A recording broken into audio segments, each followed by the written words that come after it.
ચોમાસાની સીઝન હોય અને આપણે ગુજરાતીઓ ગરમા ગરમ ભજીયા ખાય ને તેવું તો બને ને, પણ શ્રાવણ મહિનો હોવાથી ઉપવાસ હોવાથી આ ભજીયા ખાવા તો કઈ રીતે? તો ચલો આજે હું તમને એકદમ મસ્ત ફરાળી ભજીયાની રેસીપી જણાવીશ. જો તમને આ વિડીયો ગમે તો લાઈક અને સબસ્ક્રાઇબ જરૂરથી કરજો અને તમારા ફ્રેન્ડ્સ અને રિલેટિવ્સમાં જરૂરથી શેર કરજો. ફ્રેન્ડ્સ, ફરાળી ભજીયા બનાવવા માટે થઈને 3 બાફેલા બટાકા મેં છીણીને લીધા છે. ત્યારબાદ આપણે એક બાઉલ લઈશું અને તેમાં છીણેલા બટાકા એડ કરી દઈશું. 1 ચમચી સિંગદાણાનો ભૂક્કો, 1 ચમચી ટોપરાની છીણ, 1 ચમચી તલ, 1 ચમચી આદુ લીલા મરચાંની પેસ્ટ. તમે લીલા મરચાં તમારા ટેસ્ટ પ્રમાણે એડ કરી શકો છો. 2 ચમચી સાબુદાણાનો ભૂક્કો. આમાં મેં સાબુદાણાને મિક્સરમાં ક્રશ કરી દીધા છે.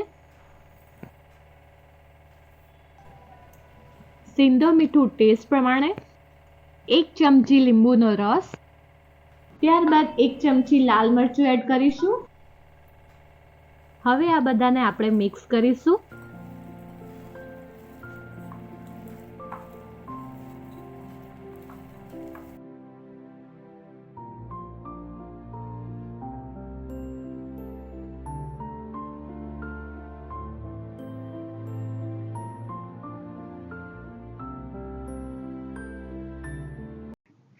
હવે આ મિક્સરમાં આપણે 1 ચમચી તેલ એડ કરી દઈશું અને તેને મિક્સ કરી દઈશું.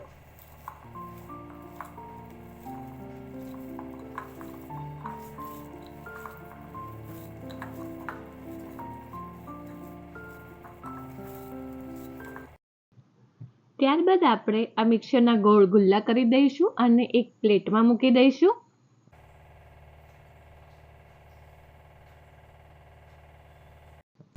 હવે આપણે એક કઢાઈમાં તેલ ગરમ કરવા મૂકીશું. તેલ ગરમ થઈ ગયા બાદ આપણે આ ગોળ કરેલા ગુલ્લા તેલમાં એડ કરી દઈશું. મીડિયમ ફ્લેમ ઉપર હવે આપણે તેને બ્રાઉન કલરના થવા દઈશું.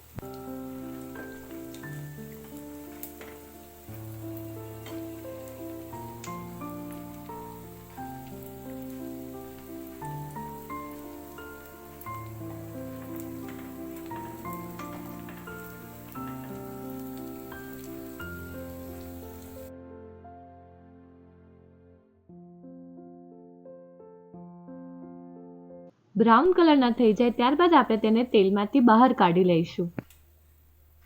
આવી રીતે જ બધા ભજીયા તળી લેવા. ફ્રેન્ડ્સ, તો આપણા ગરમા ગરમ ફરાળી ભજીયા એકદમ રેડી થઈ ગયા છે. તમે આને ચા જોડે અથવા તો દહીં જોડે સર્વ કરી શકો છો.